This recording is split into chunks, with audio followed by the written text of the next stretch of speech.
Hey guys, welcome to SheKnowsArsenal. My name is Jessica and I'm your host, and you can follow me on Twitter at @SheKnowsArsenal. Scotland 0, England 0, a game that was really hyped up, really supposedly a blockbuster match that was supposed to be almost Derby-esque in a way. Two teams that really hate each other going to battle in the rain, and to see who's best. Players that play against each other day in and day out in the Premier League going up against each other. And so for me, 0-0 is not exactly what I expected from this match. It was really, really hyped up. And for the neutral, what I was really looking for was a real battle. We didn't get that. It was very much so a boring 0-0 for the neutral. Now, for an England fan, for a Scotland fan, for somebody that was actually in the stadium, it probably wasn't as boring as it was for me. But no goals, pretty dire performances from England. We'll get on them in a second, and just nothing, So it was a little bit of a letdown, but the result actually creates a very interesting conversation and scenario going into the last game in the group stage, because now that England has drawn against Scotland, if they don't beat, I think it's the Czech Republic, who is really proving to be a little bit of a handful. Like they're proving themselves to be a team that is probably better than people really thought. They drew against Croatia.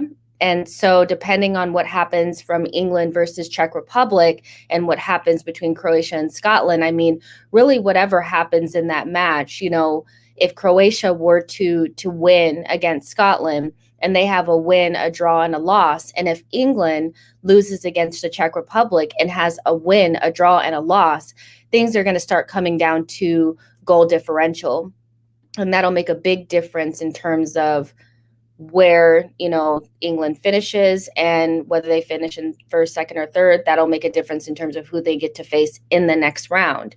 So from a neutral perspective, it makes it a little bit more interesting. But from an England perspective, just in general, what a bad performance. What a bad performance. I think it's just, this is what I meant when I said, will Southgate it up? I think England has all the talent necessary to have very dominant performances against less than teams that don't have as much talent as them. But what we've seen over, qualifiers and, friendly matches is these same type of performances, nice, build up, nice possession, looking like the better team, but ultimately not being able to put the ball in the back of the net. And to be quite honest, I feel like the same, we probably would have had the same response for the first game against Croatia if Raheem Sterling had not scored.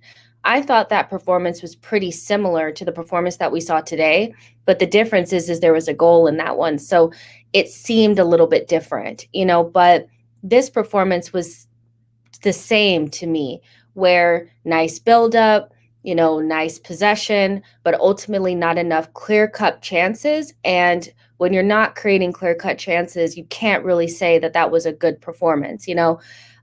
A win is a good win, regardless how you get it. But we can't necessarily say that this is a good performance. And I would actually say the game against Croatia was pretty much the same, although there was a goal involved. So England has a lot to answer for. They have a lot to think about, because it's not really, it would be different if it was about the quality of the players. If you had less than, players that weren't that great, then you could probably say that it's an issue that's out of your control.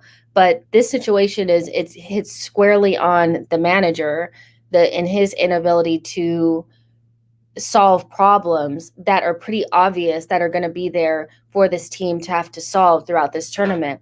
I don't think it's out of the realm of possibility, or it would have been such a far-fetched idea that England was going to have to deal with teams that were going to sit in and defend in numbers, and they were going to have to figure out a way to move those defenders around and create spaces for their players to run into and cause chaos within their opposition team. And what I've seen against Croatia, what I've seen against Scotland, has shown me that Southgate has not figured out a way to get the team to, or doesn't have a game plan that would help England be able to penetrate these blocks and these very congested boxes in order to score goals. It's just so slow. It's so stagnant. There's not a lot of movement. There's no, third man runs or deep runs from midfield to create chaos for the defenders. It's very stagnant and very predictable. And so when you're just lofting balls into your center forward and they're getting picked off, and when you're playing against a team like Scotland, who their defenders know you, they know you really well, and they know that they just have to defend in numbers, you have to do something a little bit unorthodox, and you have to figure out a way to draw them out, or you have to figure out a way to just shift around their defenders, and that just really didn't come off. And so for me, it just looks as though Southgate is Southgating it up. And it's not the players. I know that you can look at Harry Kane. I thought he was atrocious. I thought Sterling was pretty diabolical as well. The performances weren't great. But ultimately, when your game plan is not built around what do we do when a team sits in deep and has in defense in numbers, and you think that you're just going to possess the ball, possess from behind the ball, and not figure out a way to create overloads and to move the defenders around, what do you expect these players to do? Whether you have Grealish out there or Sterling or Kane or whoever, it's not going to make a difference if the game plan is not geared around breaking up these blocks. If I'm the Czech Republic, I'm just going to sit in deep, and then when I get the ball, I'm going to kick it over the top to Schick and score a goal. That's what I'm going to do, because they cannot move the defenders around. It was too easy. It was just too easy for Scotland to defend. And when you have good defenders like Andy Robertson, and you have Tierney, and you have players that know you, it's just easier. You know what I mean? So yeah, I just don't really see them being a dynamic force without a real change in the game plan. And I know that it's like, we'll put Grealish in, but it really didn't make that big of a difference, in my opinion. I think it's the game plan and the coaching rather than the personnel. That's just what I see. So, and I just didn't see a lot of clear-cut chances, and I just don't think the Scotland back line was being asked as many questions as they should have been. And there was no sense of like getting Declan Rice to make a forward run, getting Calvin Phillips to make a forward run, to get people into the box to make things happen. So that's just kind of what I saw. Everybody kind of sees it different, but yeah, it just reminded me so much of like watching Arsenal play behind the ball and not be able to create chances because we didn't have the ability to break down solid defense in numbers. And it's no different for England. They're going to have to figure that out. If I'm Czech Republic and I just watched that, I'm thinking to myself, wow, I could just kind of like sit in and then try to hit them on the break or something. If Scotland was better on the break, they probably could have got something out of that game. See what you guys are saying. Sarah Jessica Simpson says England aren't great. Yeah, they didn't look great, did they? Glenn says, that's what you get for not playing Bukayo Saka. Come on, Tierney. Matt G says, glad Tierney did well. He did. Dennis says, Tierney in the first half deserved an assist from that cross. Yeah, he did. I think it was the one that he crossed it over, and I don't know what the guy's name. He headed it or missed it, and then Shea Adams headed it wide. Yeah, he deserved something out of that game. Bowie the Cat says England were lethargic. Tierney was good. Yeah, for sure. And I'm not really sure how what's his name? The one, what is his name? The one from Chelsea, the really young kid. I'm not sure how he got man of the match. G. Cossey says, big up, Jess. Big up to you as well. Olivier says, Southgate to Spurs. Yeah. Dennis says, England actually reminded me a lot of Arsenal last season. Slow build-up, no magic up front, no press. Exactly.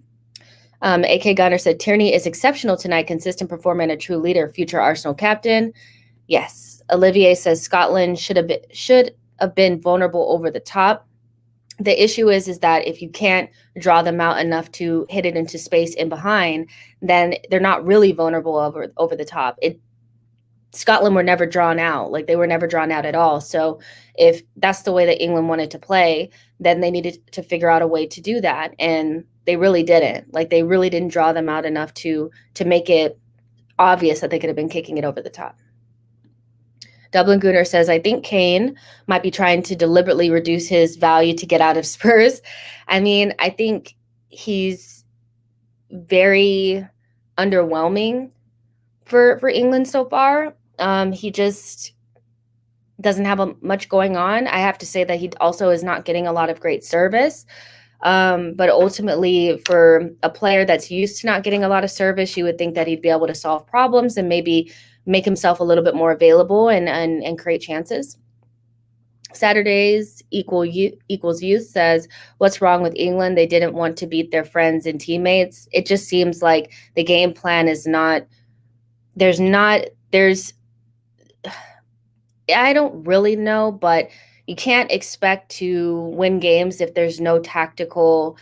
He seems tactically inept to me a little bit, or a little bit tactically.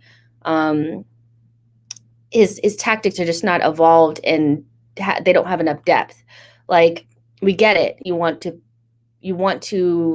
possess the ball, and you have positional play. You want to be secure in the back, so you make sure that you have two players kind of sitting in. But once you get across the halfway line and you realize that you're approaching a solid back five, how are you going to draw them out? How are you going to create chaos in their box? How are you going to move them around? They don't really seem to have passing patterns that would be able to, switch the point of attack. I don't see long switches. I don't see overloads. I don't see midfielders making runs from deep into the box. There's just not a lot of dimension to the attacking play of England. It just kind of seems like, let's just hope that we have enough quality in that final third to make it happen. And at the highest level of national football, like when you're going to be playing against the Italys and even like the Spains and the Belgiums and stuff like that, you're going to have to do more than that. You just can't put the quality out there on the pitch and just expect it to go. It's just much more than that. Say, New Dawn Games, I haven't seen you in a while, says, really pedestrian performance from England. Can't understand why Southgate took Foden off.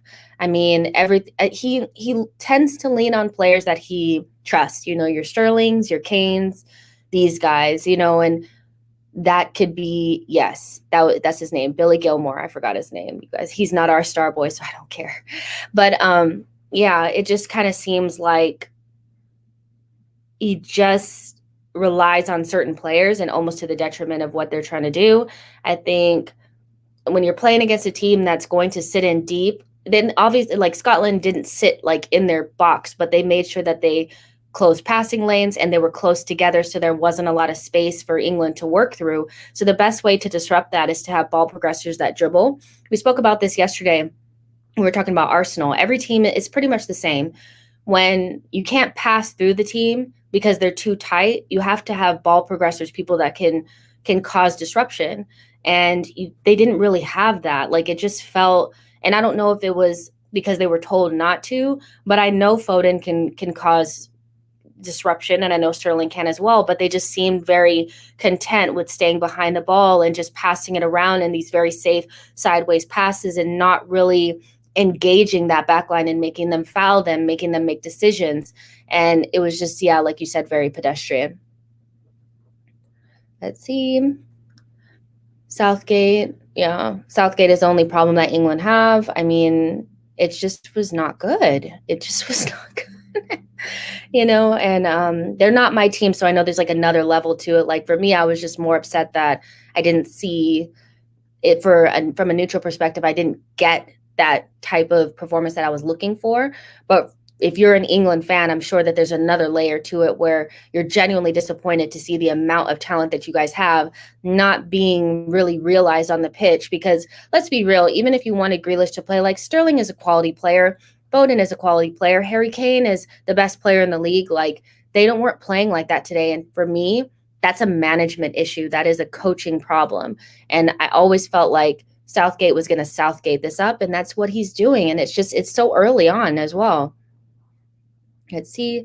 Fidel says, play Mount in a pivot with one of Phillips and Rice, Grealish or Foden 10. I mean, I think England would, if he wants to play in a way that would still protect them, you could still play in a back three and play a 3-5-2 or something like that, like, and still have your security, but you can't play a double pivot when you're going to possess the ball and expect you to be able to create overloads and be able to overwhelm a back five. Like you need to create numbers, and he just doesn't do that. It's very tame and it's just very predictable. And it's going to be rough. I think England would do better in a game where they're not the better team, or they're the team that they would do better against a better team. Like if they were playing like in Italy, who's going to possess the ball, they can maybe play on the counterattack and maybe play that way. Kane is really good in the counterattack. Sterling's really fast. You can play like a Rashford and be okay sitting in deep with more numbers. But it seems like when England is the team that has the impetus and needs to be the team, creating chances and the one that has all the possession, they tend to be a little bit blunt, and that's an issue. Let's see. Belvishwan says Robertson and Tierney absolute destroyed our right-hand side. I mean, very left-hand heavy with Scotland, and Tierney and Robertson I thought were really good. I thought McGinn had a lot to add as well. I thought Shea Adams was a good choice, even though he lacked a little bit of end product. But I think Scotland worked really hard, and they deserve to get a point out of that game. I really do. I think so. Bowie the Cat says Rice and Phillips look like two Xhakas. I mean, it's very similar to like the way Portugal plays, and how I don't really love the fact that they play Carvalho and Danilo. It's very samey and not a lot of depth, and not when you want to possess the ball and you're going to play against a low block, you need to create numbers. So you can't have two people sitting deep. And I think he could have played with a Declan Rice just sitting there by himself, and maybe a Mount and somebody else that's a little bit more forward thinking. And I have yet to see him really try that. And it's worrisome. Like you can still play, safe and still have numbers to go back. You have a lot of two-way players that you don't have a lot of luxury players. Like Mount is industrious. He could go back and forth. So I don't really understand why he's so afraid to not play with a double pivot. Like, you know what I mean? But, Pop Smoke says, let's not exaggerate. This is a game against the oldest rival in world football. England will play better against anyone else. I mean, that's the assumption, but just for a second, let's just be real. Like against the Czech Republic, for me, has been a little bit, it's been a team that I've looked at and I kind of said, oh yeah, they'll come lower off in the group. But, England has to beat them. They have to beat them. Like it's looking a little rank. Like looking at the Czech Republic, they have a better goal difference at the moment. They've scored more goals, but they have one against. Obviously, England hasn't been scored on yet. But, Croatia could beat Scotland and then it's won one, drawn one, lost one. If England lose against the Czech Republic, then it's won one, drawn one, lost one. Depending on goal difference, it could be really sticky. And when I watch Czech Republic, I don't see a team that's an easy rollover type of team. They have good players and they've been able to get good results, even in a group where they weren't really being counted. A lot of people were saying that Czech Republic would come dead last. So I don't think it's a foregone conclusion that England's just going to walk over to the Czech Republic. They need to get a result, and I think they need to win it. So I would just say that I think England should have played better against Scotland, but you could probably say that maybe the occasion. I still don't think it was that. Maybe took the air out of their tire. But the Czech Republic is going to be a really tough opponent, and so they have to be on it, and Southgate has to make the right decisions. Now, from a Scotland perspective, this is a really good, result because it gives them an opportunity to still come maybe third in the group and make it through. If they're able to beat Croatia, they can get a 1-1-1 as well.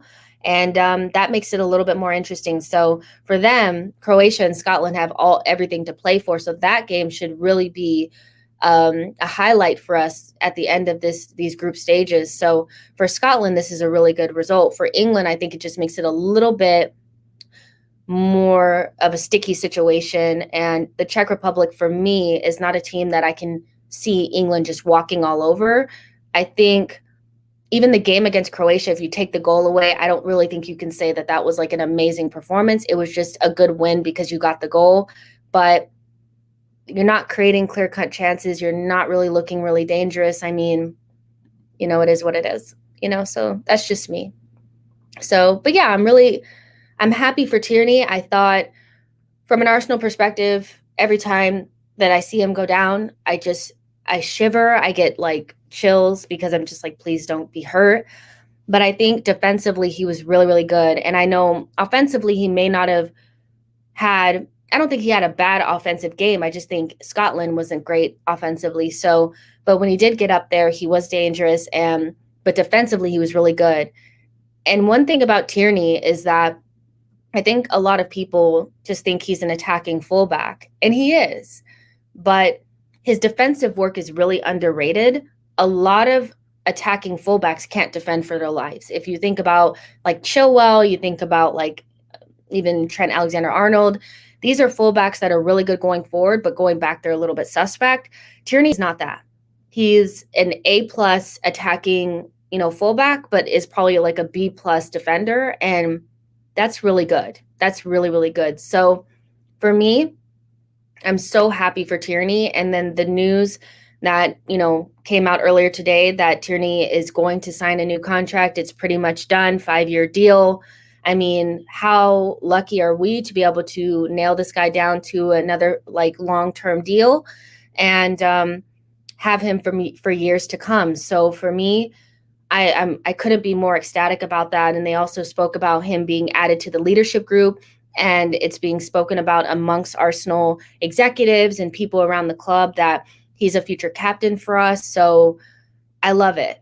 I love it. Like, and for an executive board kind of group that gets heavily criticized about the decisions that they're making and or not making, this is a very new leadership group. I think we forget about that. Arteta and Edu and Vinay have not really been in charge for that long.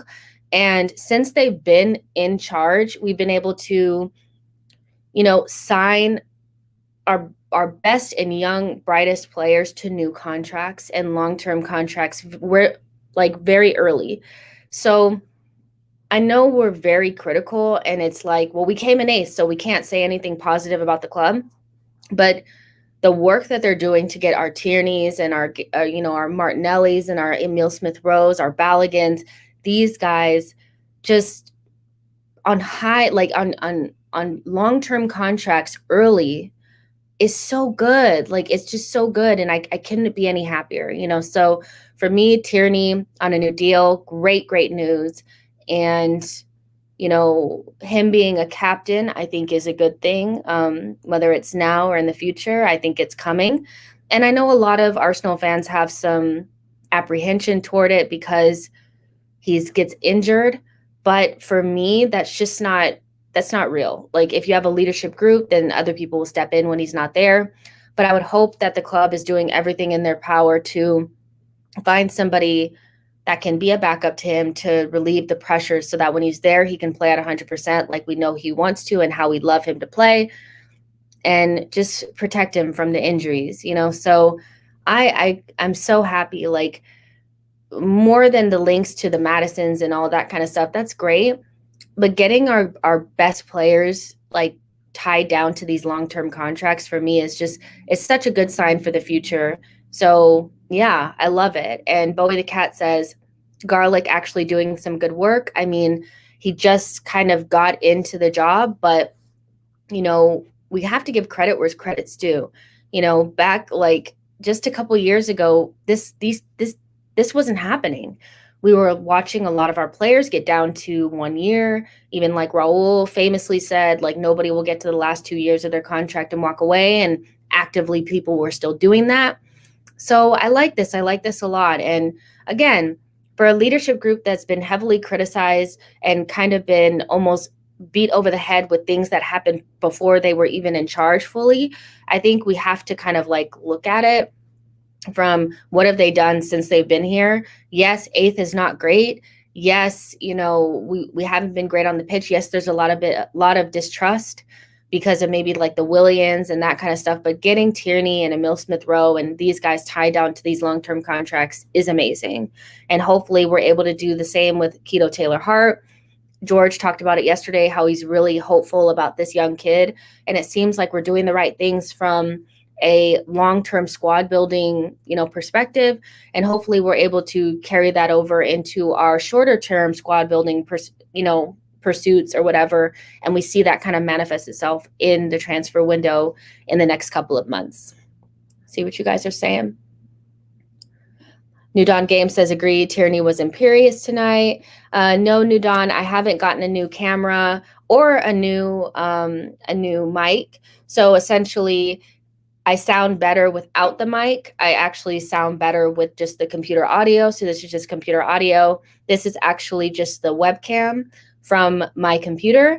And I actually have just a new lighting system and I'm sitting in a different place. So that's probably why I look a little bit clearer, but I'm happy that you can at least, you're actually enjoying like the little bit of changes that I'm making because we're going to be doing big things in the next couple of months for y'all. I see Pop Smoke Band says, Jess, England will beat the Czechs. I am no fan of Southgate, but England will be up for the final game, but a draw will be good enough for our opponents. Okay, yeah, for sure. So they should beat them. I just don't think it'll be as easy, but 100%. And England is good enough to go pretty far in this tournament. But when you watch, like, if you watch the teams like Portugal, you watch France, you watch Italy, teams, there's another level to go. Like, there's another level to go, and I think England can get there if Southgate can get it right. Dennis says, I feel like Harry Kane doesn't have chemistry with these young players. I mean, I kind of said this, like, and I know that these are soft factors, and I'm assuming and all that kind of stuff, but a lot about, like, an uncertain future can really take the wind out of your sails when you're trying to do something. And I said that with Ceballos, that, like, during the season, he was so unsure about his future. Like, he knew that Arsenal wasn't going to buy him, but Real Madrid was kind of like, we don't want you either. And he also was in the midst of probably knowing and realizing that he wasn't going to make the Euros for Spain. So when those things are running through your mind, it's really hard to be really focused on what you're trying to do. And Harry Kane is human, just like Ceballos is human. When we're worried about things, it's like you can't really focus. So he has a very big decision to make and a really big move kind of like in the balance right now for his career. With the way that Spurs is moving and the fact that they can't nail down a manager, you go from thinking you're going to get Conte to Fonseca and now Gattuso's not happening. And being an older player that's going to cost a lot of money, it just has to be worrisome for a player like this. So I'm not surprised that maybe he's not 100%. So I'm just assuming, but if he came out after the tournament and said, like, yeah, I was distracted, I'd be like, yeah, for sure, because make no bones about it, like, he has to move this summer and hopefully a team will want to come and get him. He's hoping for a Man City or somebody to come and stump up the money for him. But, until then, he has to get it together for his country. So hopefully he can do that. Yes, we're gonna get to the 250 million in just a second. I just want to go over some of these comments because some of you guys are, you guys are saying some interesting stuff, and I want to get through the Euro stuff first before we move on completely to Arsenal stuff. Boy the Cat says Isaac looked really good today. I hope we go in for him. You guys, I thought he was so good. I did. So we have been linked with Alexander Isak, and it was kind of like a more loose link that we're very interested in kind of like tracking him, and Adu really likes him. I think like Adu just strikes me as somebody who I think he knows what talent looks like. And so he's looking at a player like Isak. And when you look at him, what you really see is a balance and kind of what we've been saying about wanting somebody similar to Aubameyang, but also has Lacazette's qualities. I think that's what you see in Alexander Isak.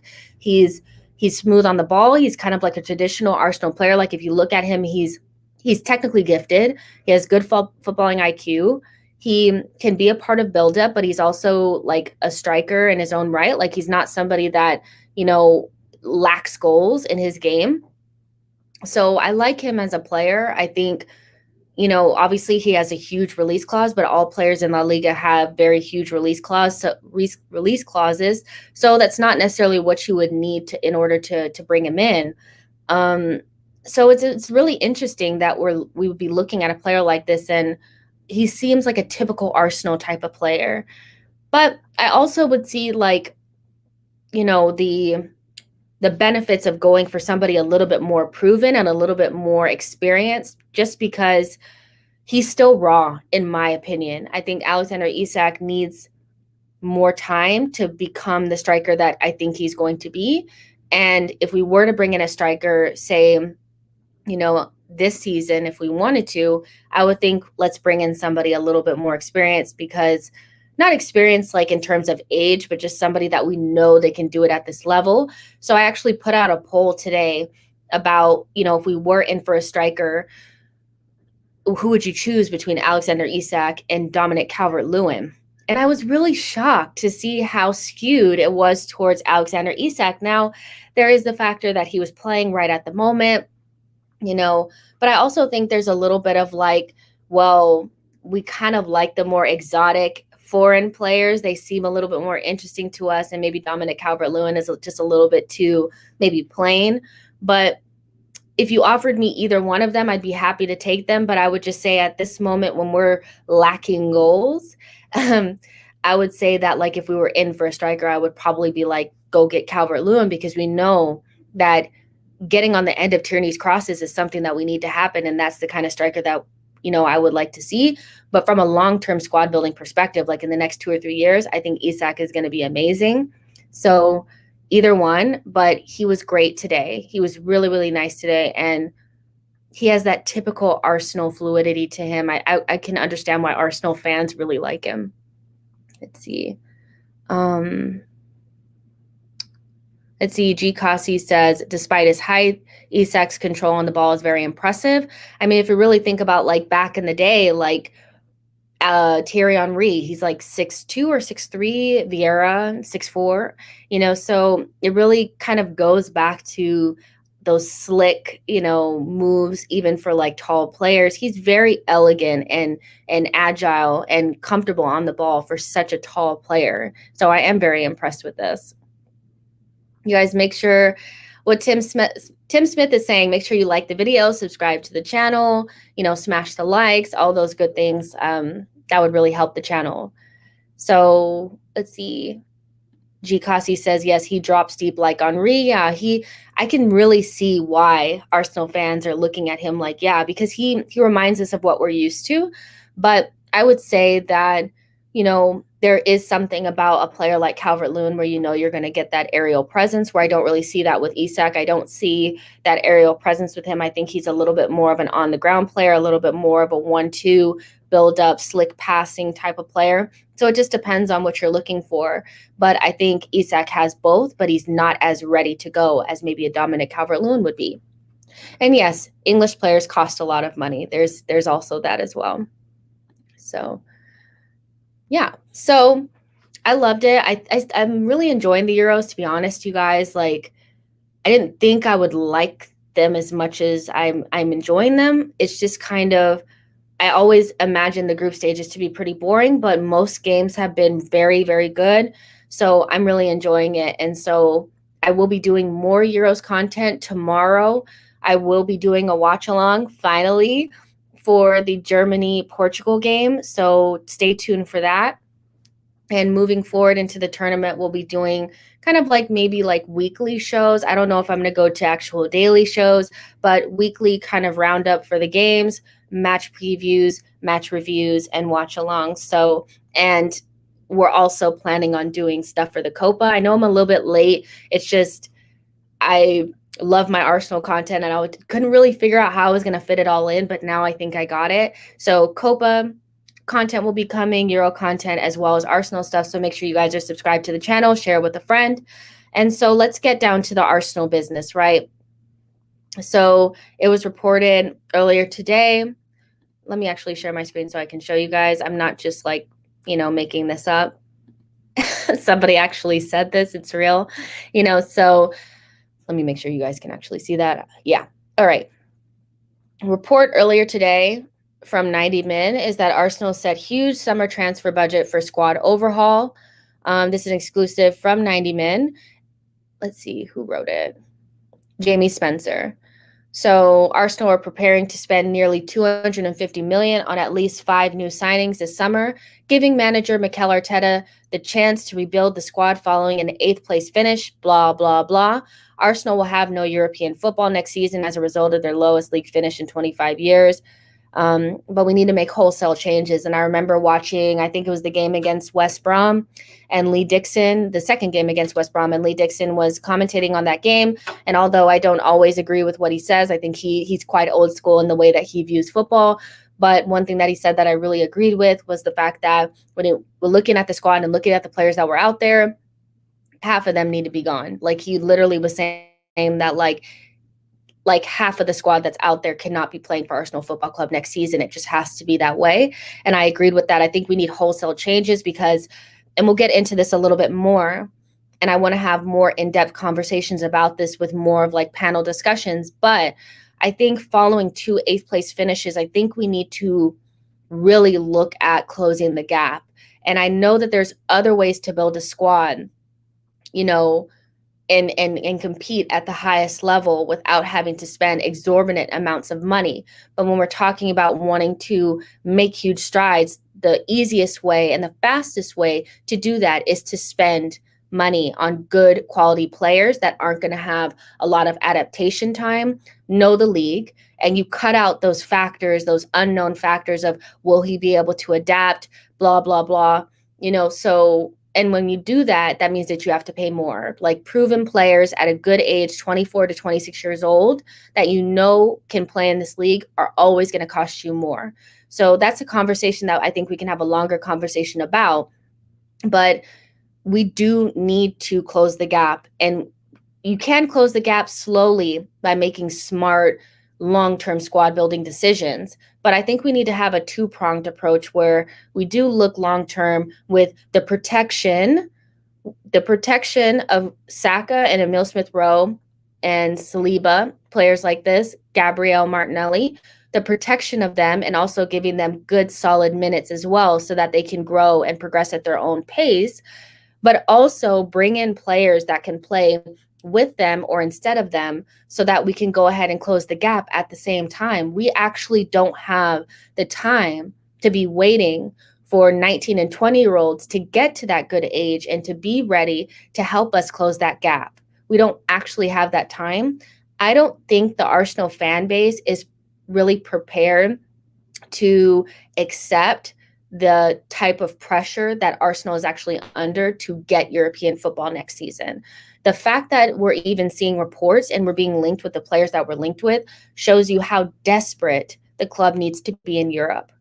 So in order to close that gap, it's not just about looking ahead of us and trying to catch the people in front of us. It's also trying to create space with the teams that are coming up behind us. We're talking our Aston Villas, our Leeds, our Evertons. These teams are going to re-up. They're going to re-up, so we have to make sure that we're able to close the gap. And the fastest way to do that is to spend money on proven players that we don't have to worry about adaptation. And again, those players cost more. So 90 Min has learned that Arsenal have been given the green light by the Kroenke family to spend nearly $250 million on new faces ahead of the 2020-2021 campaign. The rebuild, which will be led by technical director Edu, will primarily target younger players that have the potential to improve and their value increase.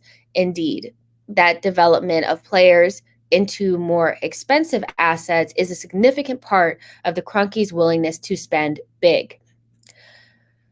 Arsenal are initially focusing their search on a new goalkeeper, central defender, fullback, 2 central midfielders. However, with the club also keen to move several existing players on, which could additionally raise funds, there could be more as well.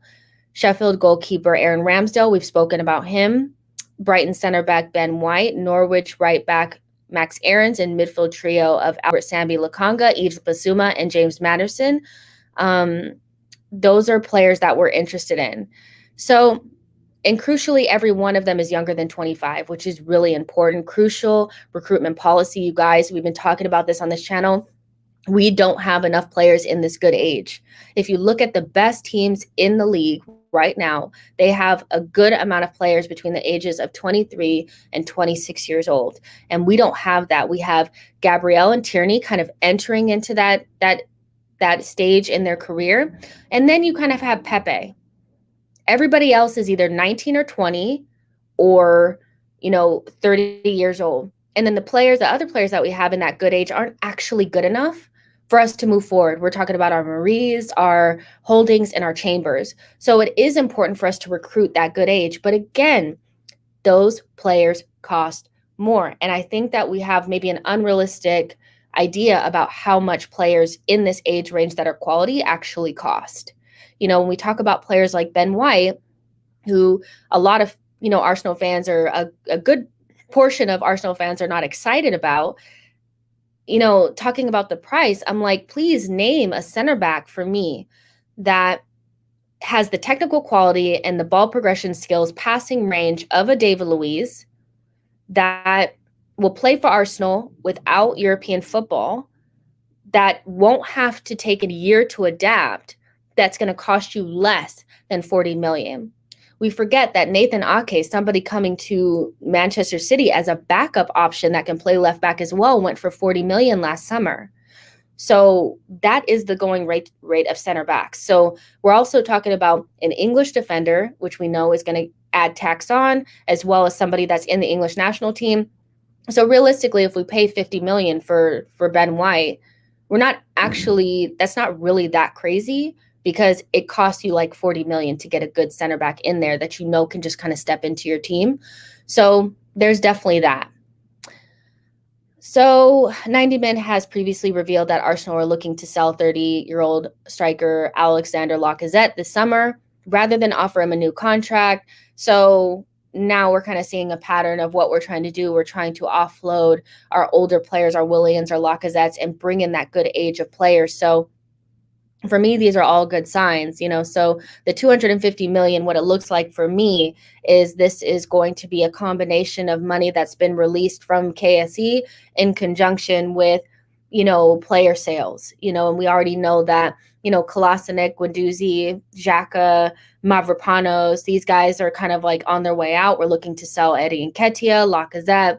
And so with that, plus what we're going to get from KSE is going to give us a good amount of money to spend on good players, quality players that don't need a lot of adaptation in that good age range that we're looking for, that are going to help us close the gap on the teams that are in front of us and keep the teams behind us.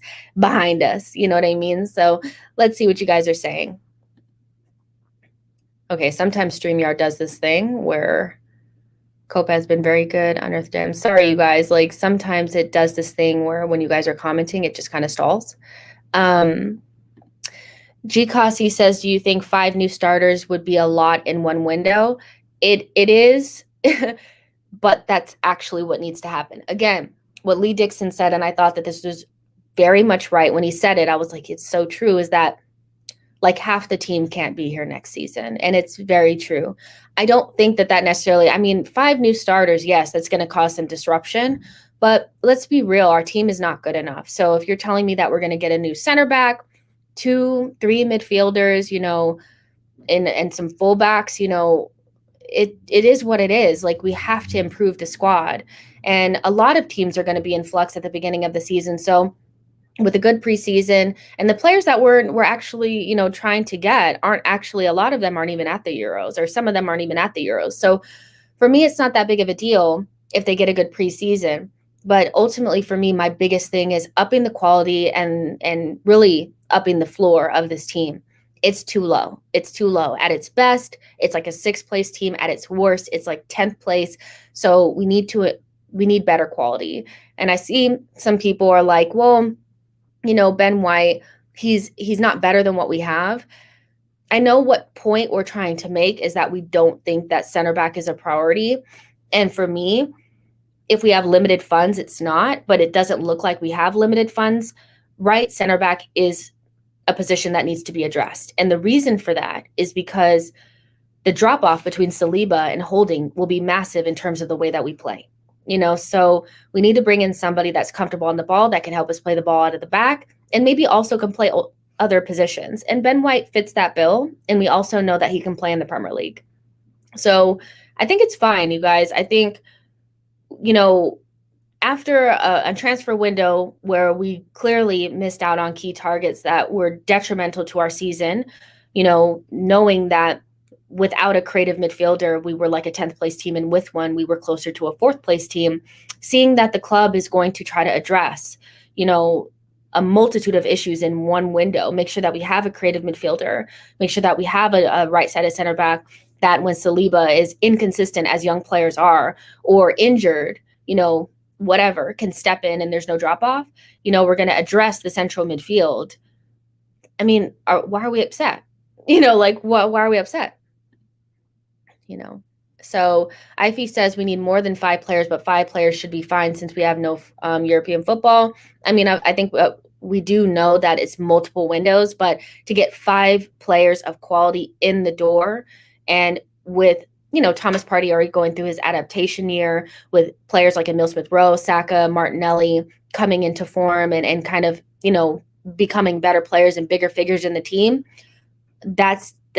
those things mesh together, you guys. I think we would be a good team. I really do. Bowie the Cat said, it's all very well bringing in a lot of new players, but this needs to be done early to integrate them into the team during preseason. Exactly. But as we saw last window, we actually didn't hear anything really or have any concrete movement until basically the end, and now we're seeing that players are linked with outgoing, like our outgoing players are actually reliably linked with moves away we know that Xhaka is actively, about to go to Roma. We know this, so seeing that, and we're actually putting bids in. I mean, the window opened up at June 10th or something like that. And we already put in bids in with players.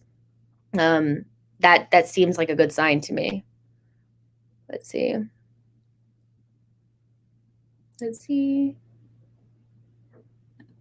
G. Cassie says the Premier League tax can be mad. For real, it really can be. So here's the thing with the Ramsdale thing is what we just read was that Arsenal want to bring in players that their value will increase and then potentially be able to sell them for more. If you look at somebody like a Ben White, who's 24 years old, if at some point he were to leave in the next 2 or 3 years, then we could probably sell him for double. He's an English center back. His price is going to go up unless he massively falls off. You look at somebody like Ramsdale, an English goalkeeper on the cusp of the English national team. So even if he plays in cups and all that kind of stuff, even if we bring him in for 15 million or whatever, we will be able to double our value for him. So I know it's jarring because we don't think Ramsdale is worth that. Ramsdale's not that good, but he's a young goalkeeper that can eventually get better. And English players go for a lot more than they probably should. So for me, it's not that big of a deal if they still are able to address the other positions, that they're saying they're going to.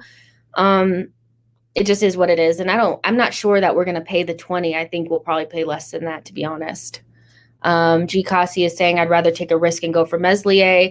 I mean, is Meslier going to cost you less than Ramsdale? I don't think Leeds is going to give away their number one goalkeeper to us for less than what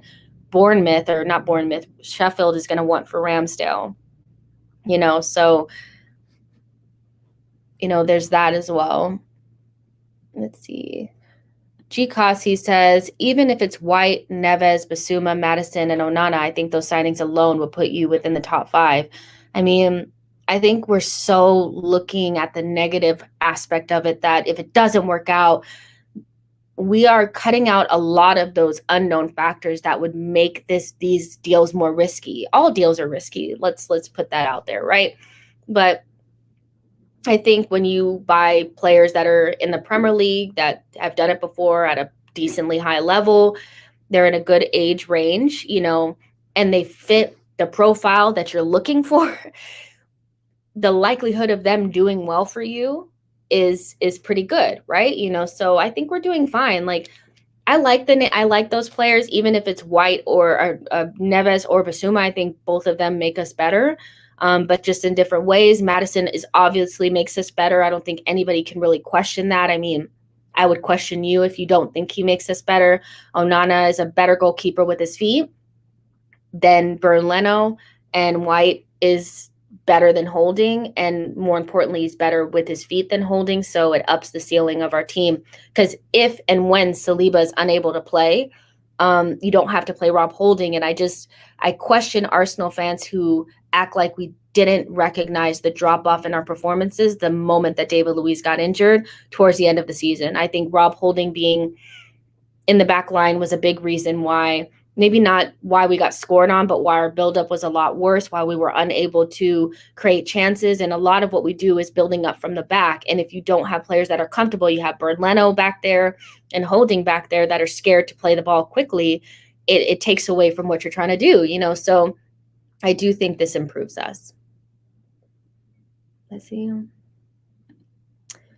AK Gunner says Ramsdale is not good with his feet and error prone. That is my main issue. He's not the profile Arteta wants, so 20 million is odd. I mean, nobody is saying that we're going to pay the 20 million. That's just what Sheffield wants. We could go in with a bid for 15 million and get him for less.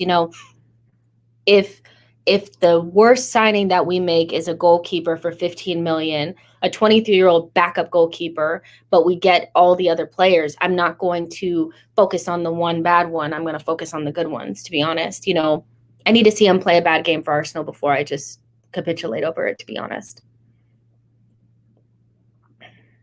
Let's see.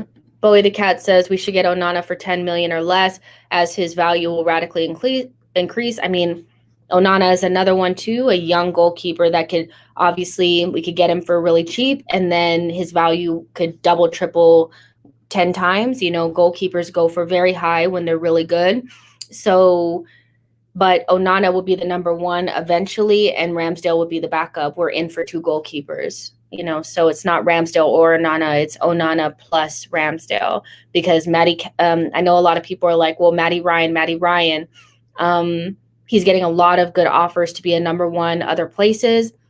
And as a goalkeeper, would you rather be a number one somewhere else or a number 2 at Arsenal?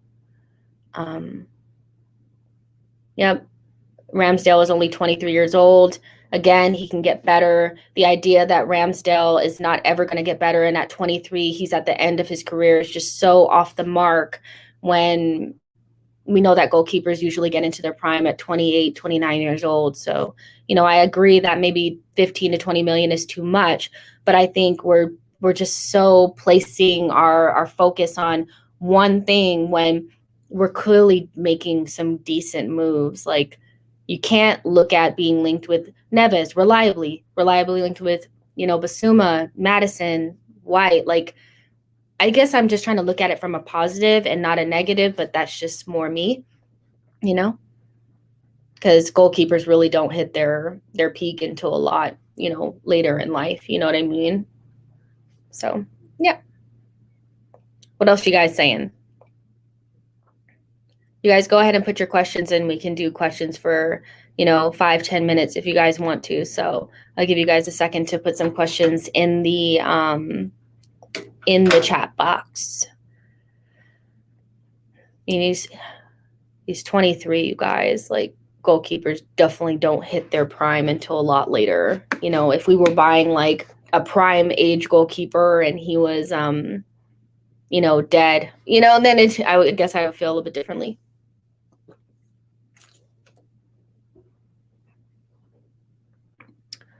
Bellerin news, I guess he's linked with, Sevilla and Villarreal. Nothing concrete as of yet, but both teams are interested in him and we're willing to sell him for 20 million.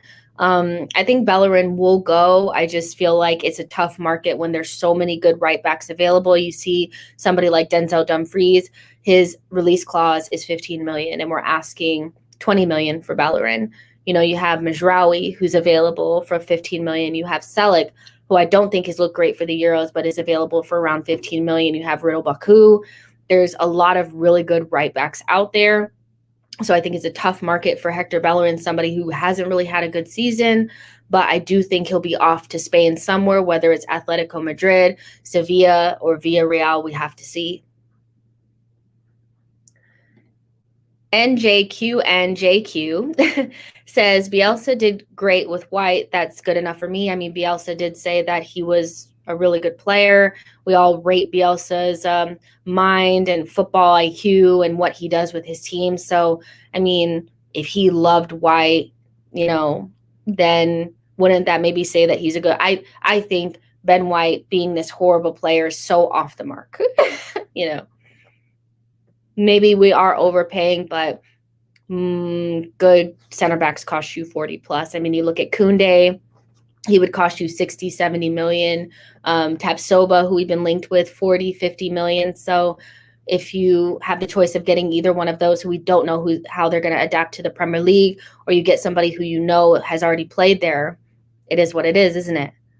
G. Kasi says Mazraoui is a good right back. Yes. Dubber Ducky says, would I keep Chambers? Yes, I would keep Chambers and sell Cedric. I think Chambers has done nothing wrong. I think he's better in the final third in terms of he gives us a little bit more option. I think he has a better final ball. His crosses are really nice. I think he's in a decent age that if we give him a little bit of playing time, we'll be able to sell him for a little bit more because I think he's only like 26 years old. He's a nice player to have around. He doesn't seem to have any attitude issues. Not saying Cedric does, but I would keep Chambers and I would try to get rid of Cedric if we got a right back. I think Cedric adds very little. They told us that the reason why we were getting him is because he was good. He could play on the right side and the left. That's clearly not true. So I think Cedric is the odd man out for me. That's who I'd want to move on. But hey, I would keep Chambers. I would actually sell Holding. If we got Ben White, I would sell Holding because I think his value is never really going to be higher than it is now. G. Kasi says, what are your expectations for the upcoming seasons if signings go ahead? I mean, if we were to bring in a creative midfielder, a couple of, central midfielders, the ones that have been talked about, I would say top 5 comfortably. I think top 4 is rough because we all know that Chelsea is going to spend, Manchester City is going to do their thing. So that's 2 spaces already gone. I think Liverpool is going to be fine next season. I think as bad as their season was to still creep into the top 3 and still be above Chelsea who spent bags, so I think that last 2 spots in the top 4 might be a little bit rough, but I think top 5 comfortably is what I would be shooting for. I think we need to qualify for Europe next season at the bare minimum, whether that's Europa League or Champions League. It is what it is, but comfortably European football for sure. And I would like to see us go far in the FA Cup and in the Carabao Cup, to be honest, because if we're not doing Europa, or Europa League, then hey, let's see. Jim Howson asks, besides KT, who are your favorite Scottish players tonight? I would say Robertson. I think he's always really good. McGinn, I think he's always pretty decent. And those are the 2 that really stand out for me. Yeah, that's about it. I think Shea Adams was the right call, but I don't think he had the end product that I really wanted him to have after that first game. He showed a lot of promise. So I would say, yeah, Robertson I thought was really good. And McGinn, who I always think is really a decent player. Dubber Ducky says, like the idea of getting internationals for the added motivation to play well. Madison will give it all to get back into the England squad. Dubber Ducky, this is a very, very good point. We have a lot of players that are not playing for anything. Maybe some of our younger players are maybe a little bit too young.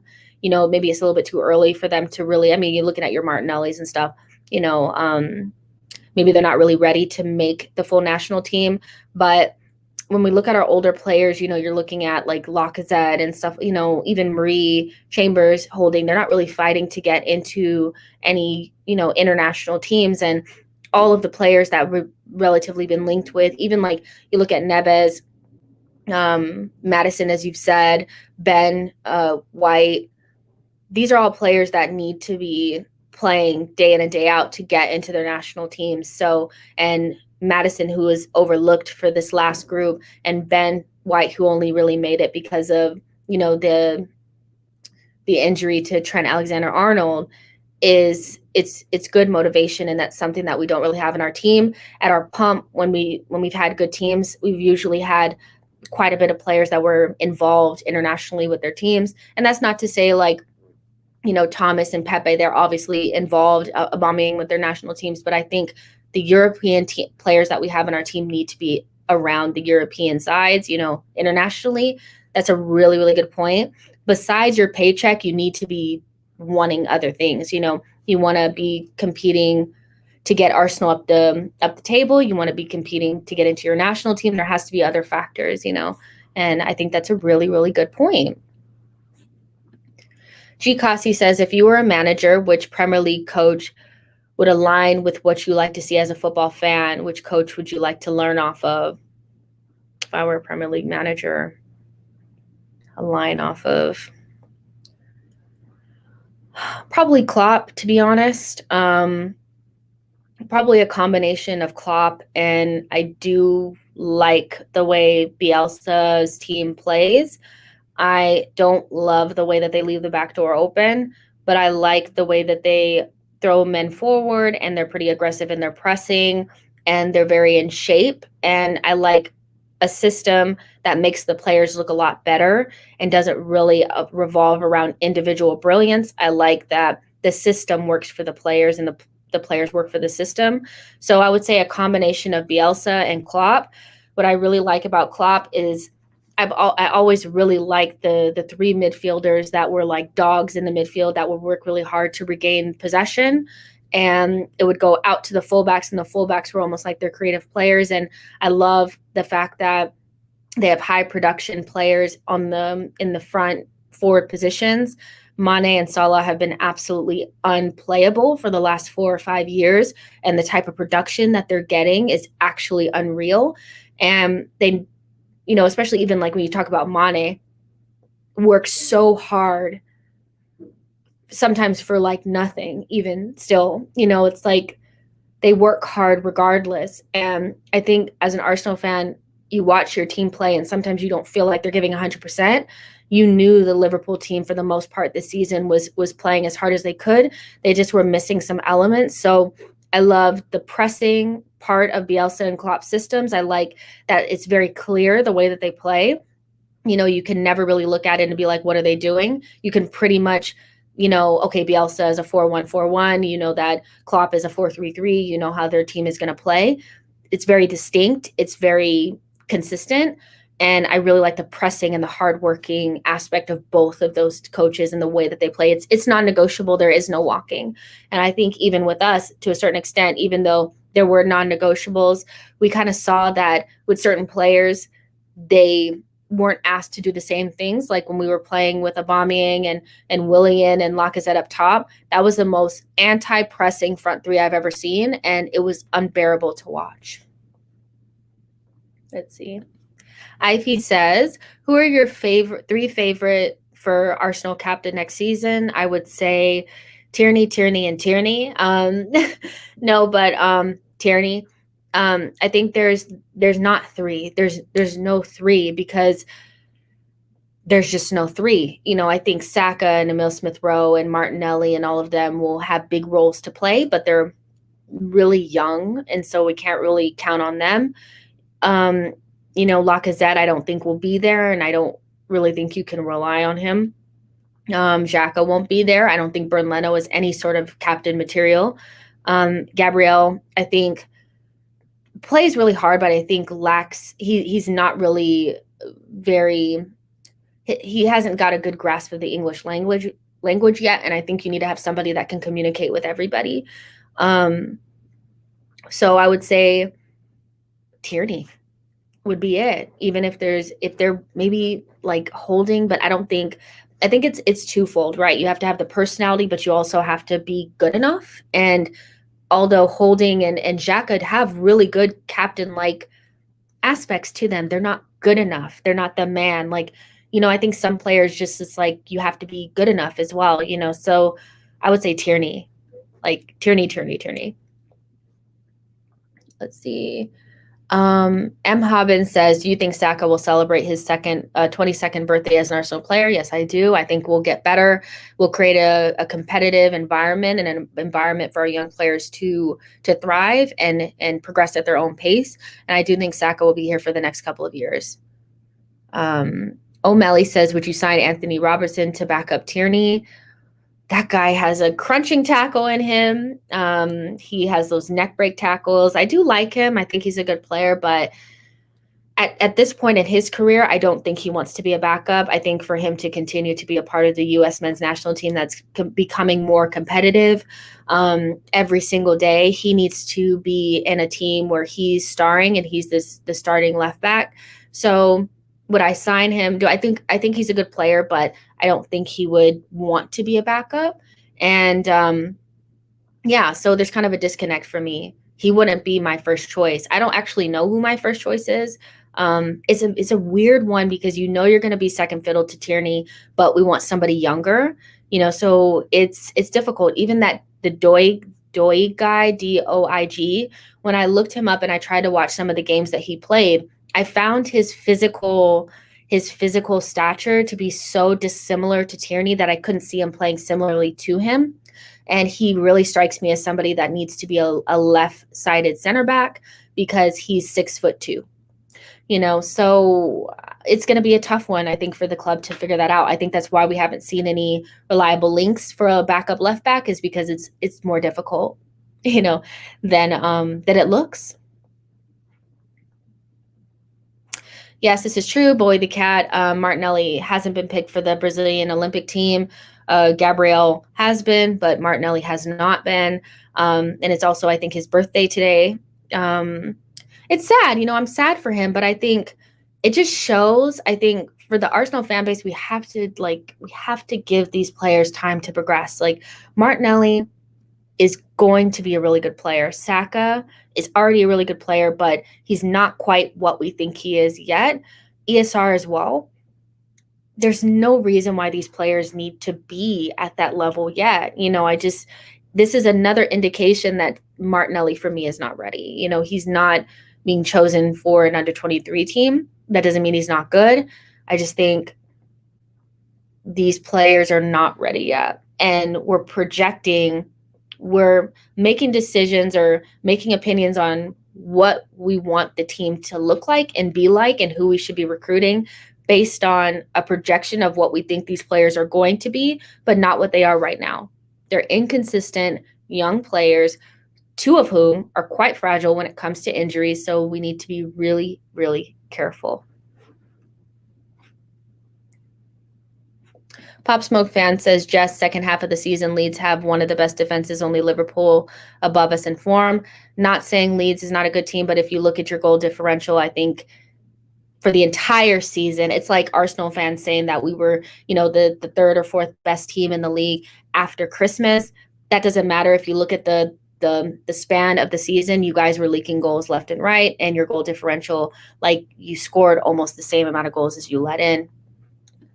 So let's see. And that's not I'm not trying to be critical or mean. I think Leeds plays really good football. I just think when you want to get to the next level, you have to figure out a way to keep them out as well. You have to be able to keep goals out too, and keep your balance and be able to still go forward, So Leeds, I think, is going to be an issue for us next season. I've said that many times, that I think with the system that you guys play, if you're able to insert better quality players, I mean, look what you've been able to do with the players that you have. Good players, but, not the best. The system really suits them. If you're able to insert better players into that system, I think you could be a real issue for teams that are already above you now. So it's not a ding. It's just reality that you guys let in a lot of goals this season. Jim Howson said, I'd say Leno, but he sounds disinterested, and that's an exact reason why he shouldn't be a captain. If you're not interested and you're not committed to the cause, then no. And I just don't think he doesn't strike me as a strong personality. I think your captain not really vocally needs to be a strong personality. That's great, but just even on the pitch, he strikes me as somebody that's a little bit on the less aggressive side, and I think you have to either play like a captain or talk like a captain, or the combination of both. And he's lacking something. And again, the main thing is he doesn't sound interested in what we're doing. So make sure you guys are liking the video, subscribing to the channel. Let's see some more. Let's see. Yep. I mean, you had 3 CBs injured. We didn't have a creative midfielder until the second half of the season. It all doesn't really matter. Like, we can all make excuses or say whatever, but you guys let in a lot of goals. Like, that just is what it is. It's not a ding. It's just a reality. Boy the Cat says, shouldn't we keep Mavropanos and maybe loan him out again next season rather than sell him for a paltry for $7 million? I mean, I think that I'd rather us just go ahead and sell him now. To be honest, I don't think do we really think his value is going to skyrocket. I mean, I don't really think so. I think for somebody that's very injury prone, it would be just our luck that he gets a season-long injury when we've just turned down $7 million. I mean, I remember, Gibbs or whatever, we thought we could get more. They offered us 10 and we ended up selling him for 7 or something like that. I just think with certain players, you just need to cut our losses, just move on. Although I think he's had a good season, would I risk him getting a long-term injury or something like that and keeping us from being able to get more? No. So Mavropanos is not somebody that I'm going to look at for the club as somebody that, like, oh my gosh, like they sold him for pennies or whatever. It's just $7 million. Just move him on. He's not a long-term fixture for Arsenal. And with his injury record, I think it would be good to just go ahead and sell now. It's interesting. What we haven't heard a lot about is we're hearing a lot about like more of the foreign players, but we haven't heard a lot about Willock, Maitland-Niles, like these guys at the moment, Reece Nelson. So it's interesting to see, like, we still have some more business to do. We still have to make decisions on some players that could still make us, some good money, So for me, I'm still in the sell Willock camp. Reece Nelson, I think, needs a loan because his value is quite low. And unlike Mavropanos, I think Reece Nelson is somebody that could have a Willock type explosion at another team, just getting a good loan for an entire season. And again, young English player, we can add that tax on and get a good fee for him. AK Gunner says, a Brazilian journalist said Edu asked Brazil not to call Martinelli up for the Olympics. So not the fact that Martinelli is not ready. It's due to the low amount of football he's played. That's a really good point. I didn't know that. I still think Martinelli's not ready, to be honest. But if that's the real reason why he didn't get called up, then that's perfectly cool.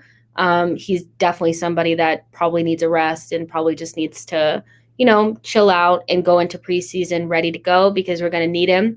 But I still think he's not ready to start games day in and day out. But Arteta did give him more playing time towards the end of the season. I know people didn't think, it was enough time, but I thought he was managed pretty well, last season, to be honest. Demetrio says, do you rate Ben White? I think so. At first, when I heard the news, I was kind of like, oh my gosh, like we don't actually need a center back right now because I thought the funds were limited. And so now that I don't think the funds are limited, I'm like, okay, we can get a center back. So is Ben White like a great player to me. I think defensively, he's not that much better than Rob Holding. But looking at his statistics and doing a little bit more research on him, what he does give us is the ability to be technically sound and proficient, like playing the ball out of the back, which is a big issue for Arsenal Football Club at the moment. We need players that are comfortable on the ball. And he has that. I mean, his ball progression stats, he's in the 90 something percentile for ball progression stats. And he also has a decent passing range. And he's just a player that is going to up the floor of this team. And in a couple of years, if we want to sell him, his value is not going to tank. Most likely it'll go up. So do I rate him defensively? Not really. I don't think he's one of the best defenders I've ever seen. But from does he fit the profile of somebody that we need to bring in? Yes. And that's how I think about things. It's not really about like, is he the player that I love when I'm watching football? No. Like I pretty much like when I watch him play for Brighton, I was like, all right, he's all right. I didn't think defensively he's better than Rob Holding, but he would add something for us when we're trying to progress the ball out of the back. Let's see. Demetrius. I'm making a bold prediction. We're either second or winning the league. Interesting. I'm not going to say all that. John says, why is an American talking about the England game? Because I feel like it, and it's my channel. If you don't like it, you can go bye-bye. Thanks. So let's see. Ify says, Nelson, Eddie, Willock, Niles. Let's get some cash for those guys. I mean, I'm kind of there. I do think Nelson, we could get a little bit more. 10 million is so low, and I think we'd actually get less than that.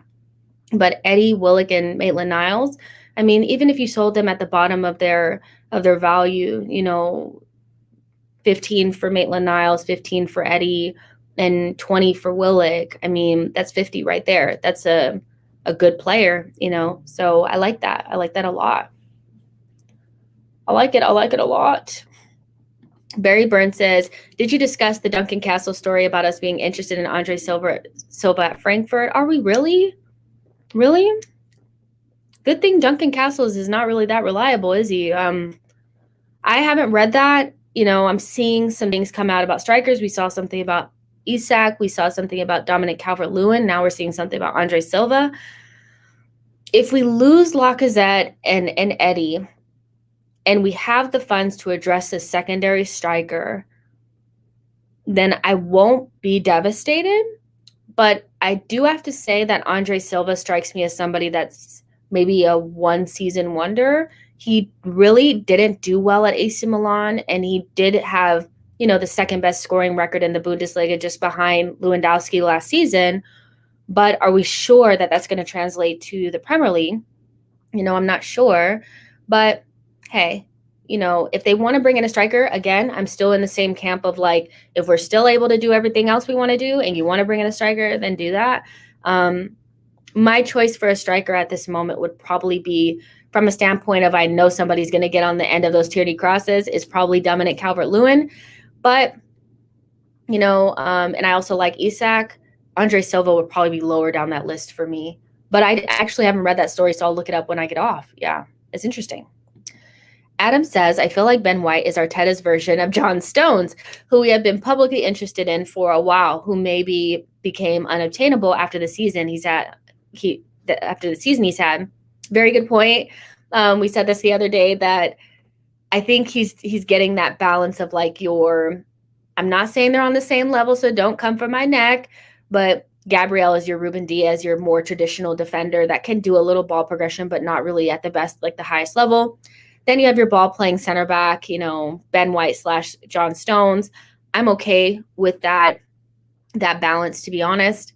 And again, I see that as being an opportunity for us to move up the pitch, progress the ball quicker, and become a better team, So, but I agree with that. That's probably what he's trying to do.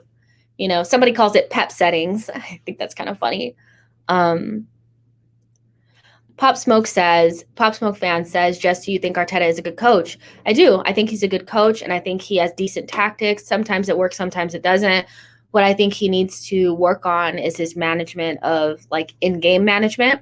I know I've seen progress from certain players that weren't there before. He has improved some of the players that we have. And towards the end of the season, once we got certain players in place and we started playing in a better system, we started playing better football. But Arteta still has room to grow. He's a young coach, and this is no means like as good as Arsenal deserve in terms of a manager. I think we can all probably agree that Arteta may have been a good idea, but maybe not the right manager for the time that we are in as Arsenal, the club. So do I think he's good on the training pitch and he can get something out of these players? Yes, he's gotten things out of players that were dead, and he helped make Pepe a better player, and things like that. But as a manager, I think he needs to work on, maybe, I've said this before, maybe some man management, being able to work with rough around the edges types players, and also being able to manage in-game and make changes. I know it's hard for coaches because they want to show the team that they believe in the way that we're playing, but it's also like when the game is on the line, make a change. And we've seen that stubbornness from Pep, but Pep is a world-class manager and Arteta is a novice. So good coach, bad manager. And those things can change. Like, he can become better. I think right now Arteta is just mediocre. He has high potential, but he's just mediocre at what he's doing at the moment. Newman says he needs to work on his in-game management, tactics, coaching, decision-making, and player recruitment. So that's everything. Demetrio says, do you think Saliba is ready? Me personally, I think he's ready, but he needs time because he's only 19 years old. What I think about Saliba is that I think he's ready to play games in the Premier League, and I think if he started on the first game of the season, I wouldn't be upset. What I would say is that we can't rely on him for 38 games and expect Rob Holding to come in and keep up the same type of gameplay. So essentially, we know that Saliba's had injury issues. We know that already. What we also know is that young players are inconsistent and they tend to go through mental tiredness, and that can take away from their game. We're also a team under immense pressure, and that's going to translate over to the team and over to the players. So I think he's good enough to play for Arsenal right now. I do. But I would love to see somebody with a similar quality in terms of ball progression, playing the ball out of the back, that's a little bit older and ready to go, that can play with him or instead of him, so that there's not any pressure on him. I don't want there to be pressure on Saliba and ESR and Saka and Martinelli. I don't. I think the pressure that Saka and ESR was on under this past season was disgusting and just not what Arsenal should be doing. Like, we shouldn't have 19-year-olds carrying the team, so do I want to see us start with Saliba and ESR and Saka starting next season? No, I want to see more experienced players, not Williams. I'm saying like your Madisons and your Ben Whites and those types of players in there, and then mixing in our young players and taking the pressure off. That's what I really want. But if Saliba started first game of the season against Brentford, I'd be happy for him. I'd be excited. But I will say, remember the times that we wanted Saliba to play, and be kind to him when he makes mistakes, because he will. And the Arsenal fan base is unkind to players, whether they're young or old, when they make mistakes. So we have to remember this when he's kicking the ball in the back of our net. It's going to happen. Let's see. AK Gunner says Laka is leaving on a free. Is he annoying? No buyer in COVID market. Plus, there is no incentive for him to sign a 1-year extension, as he will earn more money. No free motivation. He's not international. I mean, if he leaves on a free, that's really poor. But again, people will blame Edu and they'll blame Arteta, but really the poor management of Lacazette and his contract situation started with Raul. And once you let a player get into the last year of their contract, last 2 years, you're really letting them kind of control the narrative, and you're just kind of hoping that they do you a solid. I would hate to see Lacazette leave on a free at this time, because we don't need players sitting on their contracts, especially players that we will need to rely on at some point. I think at some point you'll want a secondary striker, somebody a little bit more experienced than Balogun to come in. But when Aubameyang is not doing it, you need to have somebody there. And I'm okay with letting Balogun go through the trials and tribulations and kind of being a little bit more, maybe not as solidified as we want in that position. But to have Lacazette sitting there, just running his deal down, I think that's dangerous, so if he does that, I don't think that's a good thing. I would prefer him to go. you know Ian Connolly says, who has actually seen Saliba play? I have. I've watched him play for Nice. And said Etienne, when he was first linked with us and he went back on loan, I tried to watch him play because I was really excited for him as a player. So I think a lot of people have actually seen him play. I think a lot of Arsenal fans have made time to watch him play. I think he is still raw and young, and you will see that. But he's definitely a good player and somebody that I hope has a long future at Arsenal for real. So, yep, tomorrow we'll be doing a watch along for Germany versus Portugal, and we'll just keep the ball rolling. I'm trying to do 2 streams a day. Sunday I won't be doing a stream, but I usually take Sundays off. But Saturday, 2 streams. Just keep a lookout for that. Usually I do updates on Twitter, and if you're subscribed, you'll get the notification. And yeah, make sure you guys are liking the video, subscribing to the channel. I'll see you guys later. Take care of yourselves. Don't stress out too much about Arsenal and all those good things. Share this with a friend, and I'll talk to you guys soon. Bye, y'all.